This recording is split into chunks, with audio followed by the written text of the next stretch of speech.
مناظرہ ہو رہا تھا پنڈتوں سے، اور حضرت مولانا خلیل احمد سہارنپوری رحمۃ اللہ علیہ، حضرت شیخ زکریا رحمۃ اللہ علیہ کے شیخ حضرت گنگوہی رحمۃ اللہ علیہ کے سب سے بڑے خلیفہ کہہ سکتے ہیں، حضرت نے فرمایا کہ میرے خلیل کو اللہ نے نسبت صحابہ عطا کی۔ حضرت مولانا خلیل احمد صاحب رحمۃ اللہ علیہ حضرت مدنی رحمۃ اللہ علیہ کے بھی استاد تھے،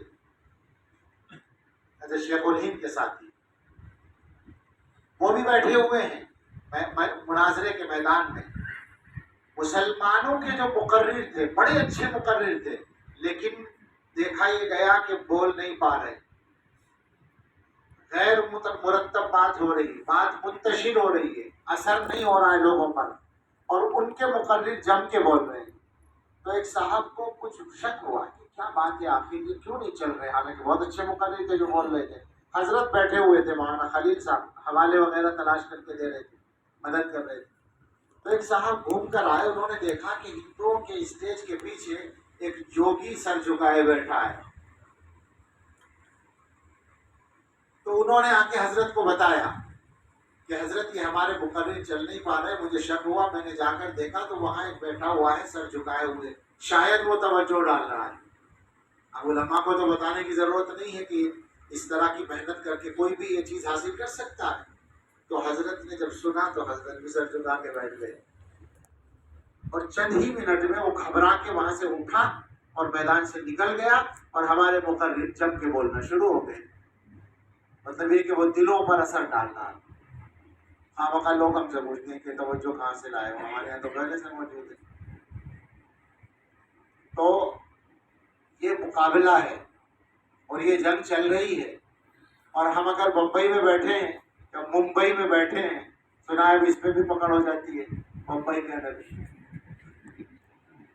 یہ لڑائی ہو جاتی ہے کہہ لیجیے۔ تو ممبئی میں بیٹھے ہیں تو یہاں تو ظاہر بات ہے کہ وہ طاقتیں زیادہ مضبوطی کے ساتھ کام کرتی ہیں، اور کل ملا کر یہ کہ میں نے کہا تھا کبھی کسی بیان میں کہ ہر جگہ کا ایک مزاج ہوتا ہے۔ دلی ہندوستان کی سیاسی راجدھانی ہے، سیاسی دارالحکومت ہے، انتظامی اور حکومتی، تو وہاں کے مزاج میں سیاست ہے۔ ہمارے یہاں گاؤں کا آدمی بھی ایسی سیاسی گفتگو کرے گا کہ آپ کو بولنے کی ضرورت نہیں رہے گی۔ اور ممبئی جو ہے اقتصادی راجدھانی ہے، تو یہاں پیسہ کمانے کی لائن ہے، ہر آدمی کا مزاج یہی ہے۔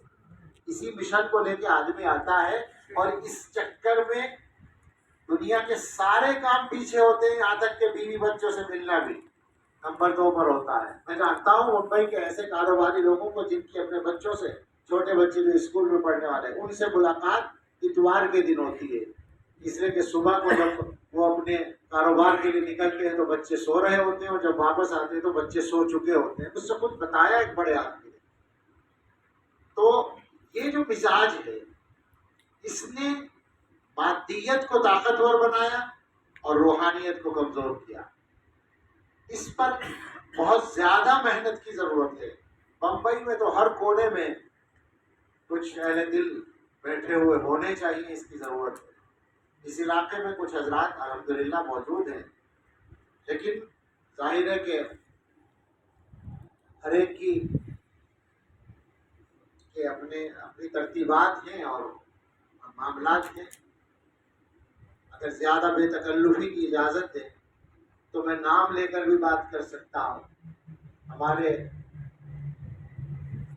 قریب ہی کا علاقہ ہے، وہ بھی بمبئی ہی کہلاتا ہے۔ حضرت مولانا خلیل الرحمان سجاد نعمانی صاحب دامت برکاتہ تشریف رکھتے ہیں، یقیناً ان کی برکتیں حاصل ہوتی ہوں گی علاقے کو، مگر وہ میرے بڑے ہیں تو میں ان کو یہاں تو موقع بھی نہیں ویسے بھی، لیکن ویسے بھی میں ان کو کیا مشورہ دوں گا، مگر جی یہ چاہتا تھا کہ ان کے ساتھ بہت سارے کاموں کی مجبوریاں نہ لگی ہوتی، اور یکسوئی کے ساتھ کچھ افراد تیار کرنے کا کام اب بھی ہو رہا ہے یقیناً، لیکن اور زیادہ ہوتا ضرورت اس کی۔ ہمارے حاجی صاحب شکیل صاحب دعوت برکاتہ ماشاءاللہ بڑی شخصیت کے کام ہو رہا ہے، لیکن اب وہ بھی عمر اور صحت کے مسائل کا شکار ہے۔ حضرت مولانا منیر صاحب دعوت برکاتہ وہ بھی اب صحت کی اللہ تعالیٰ رکھے عافیت کے ساتھ۔